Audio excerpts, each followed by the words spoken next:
cum știm noi, au avut loc examenele de bacalaureat. Peste 46% de absolvenți nu au reușit să le susțină, iar media notelor de la acei absolvenți care au susținut cu succes examenele de bacalaureat este sub nota 6. Această situație demonstrează foarte clar că ramurul educației este într-o criză profundă. Solicităm invitația Ministrului Educației, doamnei Maia Sandu, în plenul Parlamentului pentru o explicație situației create. Mulțumesc! Vă mulțumim foarte mult. Doamna Radvan, îmi cer scuze, dar am citit în presă că v-ați căsătorit. Dacă este adevărat, vă felicităm. Dacă nu e adevărat, da, vă rog frumos, sigur. Nu este adevărat. Bine. Oricum vă felicităm și vă dorim să vă căsătoriți.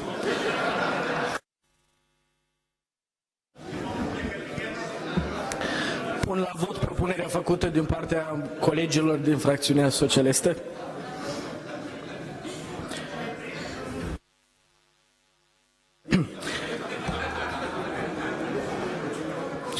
Vă rog frumos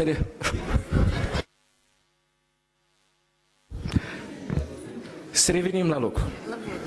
Și în mod special la vot. Se pune la vot. Cine este pentru organizarea audierii conducerii Ministerului Sănătății privind situația de pe piață?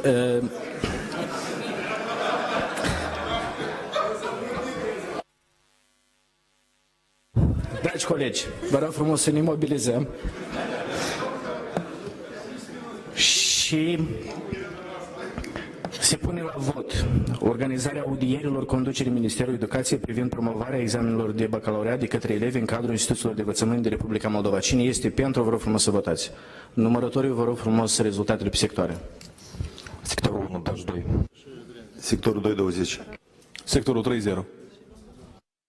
Cu 42 de voturi, respectiva propunere nu a fost susținută de plen. Domnul Odnăstaglu, vă rog frumos. Odnăstalco. Da, vă rog frumos.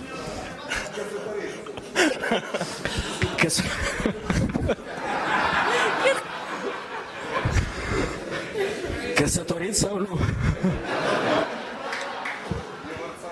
Спасибо, господин председатель. La fel am citit în presă, cer scuze. Dacă e adevărat, vă felicităm. Vă rog frumos propunerea.